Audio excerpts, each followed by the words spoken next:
ছাত্র জনতার কঠিন প্রতিবাদের মুখে পড়বে বিএনপি সরকার। এক অনিবার্য বাস্তবতার দিকে যাচ্ছে বাংলাদেশ। দর্শক, জামাত বিরোধী দল হিসেবে বিএনপি সরকার পতনের কোনো আন্দোলন করবে বলে মনে হচ্ছে না। করলেও সেটা ছাত্র জনতার সাথে সুর মেলাতে পারে। জামাত লাইন বুঝে গেছে। রাজনৈতিক দলগুলোকে দায়িত্ব নিয়ে সবকিছু করতে হয় না, বরং সাধারণ জনগণ বা ছাত্র জনতা কাজ করে, তার সুফলটা রাজনৈতিক দলগুলো পায়। জামাত এটা জেনে গেছে। যেমন জুলাই বিপ্লব, হাসিনার পতন ঘটিয়েছে ছাত্র জনতা, শিবির ছিল সেখানে, কিন্তু সমস্ত সুফল পেয়েছে বিএনপি। ছাত্র জনতার আন্দোলনের ফলে যে বিপ্লব হয়েছে, তারপর হাসিনা পালানোর পর যে সরকার, সেই সরকারটাও কার্যত বিএনপি সরকার। বিএনপির লোকজন 95% পদ পদবি ভিসি থেকে শুরু করে সবকিছু 95% বিএনপি পেয়েছে, আর 3-4% জামাত পেয়েছে, বাকি সব বিএনপি পেয়েছে। উপদেষ্টাদের অধিকাংশ বিএনপি পন্থী। এটা তো ভোটের সময় কিভাবে বিএনপিকে সার্ভিস দিয়েছে তার মাধ্যমে আপনারা দেখেছেন। এবং গুপ্ত বিএনপি ছিল খলিলুর রহমানরা, সালেউদ্দিন আহমেদ, ওয়াহিদুদ্দিন মাহমুদ, আসিফ নজরুল, এরা সব বিএনপির। তো দর্শক, এই জায়গায় বিএনপিকে সার্ভিস দিয়ে বিএনপিকে জিতিয়ে দিয়েছে।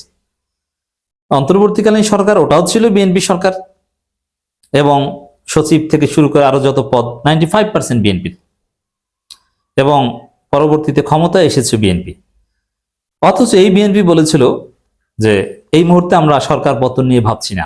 জুলাইয়ের কথা, এই কারফিউর মধ্যে এই বিএনপি কথা বলেছে, এবং কারফিউর পর বলেছে যে এই কোটা সংস্কার আন্দোলনের সাথে বিএনপি সরাসরি জড়িত নয়। সরাসরি জড়িত যারা না থাকে তারাই মনে হয় ক্ষমতায় যেতে পারে, সুফল পায়। জামাত হয়তো বা এই থিওরিটা চিন্তা করছে। তা বিএনপি জুলাইয়ের সাথে যে গাদ্দারি শুরু করেছে, যেভাবে গণভোট এবং জুলাই সনদ সবকিছুকে অবৈধ ঘোষণা করার চেষ্টা করছে, এটার পরিণতি বিএনপি সরকারের পতন। কারণ এতে বিএনপি সরকারও অবৈধ হয়ে যায়, এবং এই জুলাই সনদ, গণভোট এটা অবৈধ হলে তাহলে সমস্ত সমন্বয়ক এবং জুলাই আন্দোলনকারীদের ফাঁসি নিশ্চিত, এবং এমনকি ইউনূস সরকারের যারা বিএনপির সাথে সমঝোতা না করবে তাদেরও ফাঁসি নিশ্চিত। এই জায়গায় বিএনপি যদি সত্যিকার অর্থেই জুলাই সনদ অবৈধ বা এগুলোর উপর ইস্তেকামত থাকে, গণভোট অবৈধ এগুলোর উপর ইস্তেকামত থাকে, এগুলোকে প্রশ্রয় দেয়, আদালতের ধোয়া তুলে দেখ আর যেভাবে দেখ না কেন, তাহলে ছাত্র জনতা বিএনপি সরকার পতনের দাবিতে আন্দোলন করতে বাধ্য হবে। এটা নিশ্চিত, অনিবার্য। এই যে বললাম যে অনিবার্য পরিস্থিতি হচ্ছে এটা, যে বিএনপি জুলাইয়ের সাথে গাদ্দারি চূড়ান্ত ভাবে করলে, এখন গাদ্দারি একটা প্রক্রিয়া, এটা 180 দিন সময়, 180 দিনের মধ্যে বুঝবেন, 6 মাসের মধ্যে, 180 দিনের মধ্যে যদি বিএনপি এই কাজটা করে ফেলে, এর মানে জুলাইকে অস্বীকার করে, 180 দিনের মধ্যেই সবকিছু দফারফা হয়ে যাবে। যদি জুলাইয়ের সাথে গাদ্দারি অব্যাহত রাখে, তাহলে 180 দিন পরে বিএনপি সরকার পতন আন্দোলন শুরু হয়ে যাবে। আর যদি 180 দিনের মধ্যে ধানাই ফানাই করে বিভিন্নভাবে জুলাইকে মেনে নেয়, তাহলে ওয়েলকাম। দুইটা বিষয় হতে পারে। একটা হচ্ছে যে বিরোধী দলকে চাপে রাখতে, জুলাইকে বা এনসিপি কে চাপে রাখতে জুলাই নিয়ে একটু তালবাহানা, কিন্তু দিন শেষে 180 দিনের মধ্যে এটা মানবে শেষের দিকে এসে। কিন্তু প্রথম দিকে একটু চাপে রেখে ওদের মানসিকভাবে দুর্বল করা, এটা দীর্ঘমেয়াদী রাজনীতির ফায়দা পেতে হয়তো এটা করছে। এবং বিএনপি সরকার নিজেদেরকে শক্তিশালী হিসেবে দেখাচ্ছে যে আমরা তাদের দাবিতে করিনি, আমরা আমাদের মতো করে ধীরে ধীরে করছি। কিন্তু করুক যেভাবে, 180 দিনের মধ্যে করলেই হলো। কিন্তু 180 দিনের মধ্যে যদি দেখা যায় যে না, বিএনপি জুলাইকে মানলো না, গণভোটকে মানলো না, সংস্কার করলো না, তার মেয়াদ তো 180 দিন। সংবিধান সংস্কার পরিষদ বা এগুলো করার মেয়াদ 180 দিন, এর মধ্যে করতে হবে, নইলে অটো কার্যকর হয়ে যাবে। তো অটো কার্যকর হয়ে যাওয়ার যে ঘোষণাটা, এটার ফল হচ্ছে সরকার পতন আন্দোলন। কারণ অটো কার্যকর হতে হলে বিএনপি সরকারকে আগে সরাতে হবে, কারণ তারা তো এটা কার্যকর করবে না। কার্যকর হয়েছে দাবি করে জামাত এনসিপি একটা কিছু করতে হবে।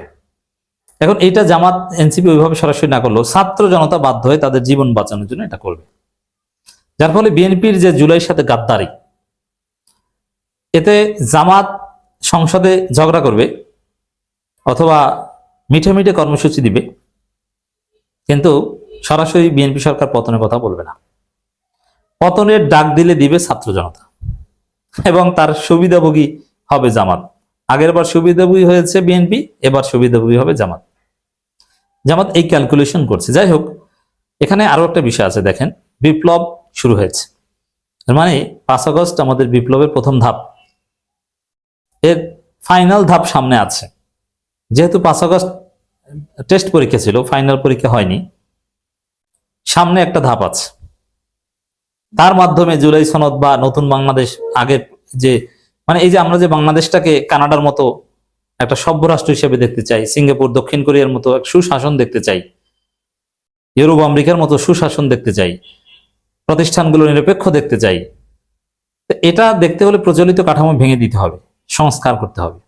আর সেই সংস্কারটা 5 আগস্ট বিপ্লবের মাধ্যমে হয়তো হয়নি, কিন্তু সামনে আর একটা বিপ্লবের মাধ্যমে হবে, এবং সেটাও ছাত্র জনতার নেতৃত্বে হতে হবে। দর্শক, অনিবার্য হবে টুডে আর টুমোরো। কারণ এখন যে পরিস্থিতি দেখছেন, যে সেই 91 সালে যেরকম ব্যর্থ করে দিয়েছিল, এখন অতীতে বারবার ব্যর্থতার শিক্ষা নিয়ে এবার ছাত্র জনতা ভালো কিছু করবে। বাংলাদেশে যে স্টাইলে হাসিনা পালিয়ে গেছে, তারপর কি করতে হবে এটা কেউ বুঝতে পারেনি। বিপ্লবী সরকার গঠন বা ইত্যাদি ইত্যাদি কেউ বুঝতে পারেনি। আর বিএনপি তো এখানে একমাত্র অভিজ্ঞ ছিল বিএনপি, এবং জামাতও বুঝতে পারেনি। ছাত্র জনতা বুঝতে পারলে তখন বিএনপির কথার গুরুত্ব থাকতো না। ছাত্র জনতা ওই ছেলে যেমন আসিফ, নাহিদ, ওরা কি বুঝতো যে এটা করলে এটা হবে, এটা করলে এটা হবে? ওরা ভাবছে যে ইউনূস আসলে সব ঠিক হয়ে যাবে। কিন্তু ইউনূস আসলেও যে প্রচলিত সংবিধানের বহাল রাখলে বা এখানে শপথ নিলে যে কিছু হবে না, এটা তো ওরা বুঝতে পারতো না। ওরা বুঝবে কিভাবে? এরকম ঘটনা ঘটেছে কোথাও? ওদের পড়াশোনা আছে? নাই। এই জন্যে পরবর্তীতে যদি এরকম কোনো বিপ্লব সংগঠিত হয় জনগণের, দেখেন এটা কোনো রাজনৈতিক দল ওরকম কোনো বিপ্লব ঘটাতে পারবে না। এটা সাধারণ জনগণের স্বতঃস্ফূর্ত অংশগ্রহণের মাধ্যমেই ঘটে, যেটা 5 আগস্ট ঘটেছিল। সব শ্রেণী পেশার মানুষ রাস্তায় না নামলে বিপ্লব হয় না। শুধু রাজনৈতিক দল নামলে ওটা দমন করতে পারে সরকার। যেমন জামাত, এনসিপি আন্দোলন করলে ওটা দমন করতে পারবে, কিন্তু সাধারণ জনগণ সবাই, ছাত্র জনতা যেরকম ডাক দিয়েছিল, এভাবে যদি কিছু ঘটে ওটা দমন করতে পারবে না।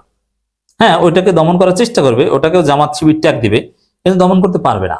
সাধারণ জনগণকে হাসিনাই দমন করতে পারেনি, তো অন্য কোনো সরকার দমন করতে পারবে না। বিপ্লব হবে। তো এবার হলে তো সব বুঝবে যে এবার হলে কোনো রাষ্ট্রপতির হাতে শপথ টপথ নেওয়া নাই, সবকিছু একদম নতুন ভাবে সাজাতে হবে। তো দর্শক, জুলাই সনদ ও গণভোট প্রশ্নে বিএনপির অবস্থান জাতির সাথে গাদ্দারি শামিল, এটা বলেছেন সাদিক ক্যাম। এখন সাদিক ক্যামরা কিন্তু সাধারণ শিক্ষার্থীদের নির্বাচিত প্রতিনিধি, এবং এর আগে বিপ্লবে নেতৃত্ব দিয়েছেন আসিফ, নাহিদ এরা। এবার লাইনে আছেন সাদিক ক্যামরা বা তার ছোট ভাইরা। অতএব এই জুলাইয়ের সাথে গাদ্দারি করার পরিণতি আরেকটা বিপ্লব। আমি স্পষ্টতে বলছি, এমন না যে 91 গাদ্দারির ফল এটা অনেক পর আমরা পেয়েছি, কিন্তু না এবারকার, কারণ 91-তে তো আর 5 আগস্ট ঘটেনি। এবার যেহেতু 5 আগস্ট ঘটেছে, অর্থাৎ 5 আগস্টের সাথে বিএনপি যে গাদ্দারি শুরু করেছে, তার ফলে আরেকটা অনিবার্য বিপ্লব। এটা বেশি দিন লাগবে না, 180 দিন পরেই এর বীজ বপিত হবে। তো বিএনপি যদি ভালো চায় তাহলে 180 দিনের মধ্যে জুলাই সনদকে বাস্তবায়ন করবে, তাহলে বিএনপি বেঁচে যাবে। নইলে বিএনপির কপালে গণ অভ্যুত্থান আছে।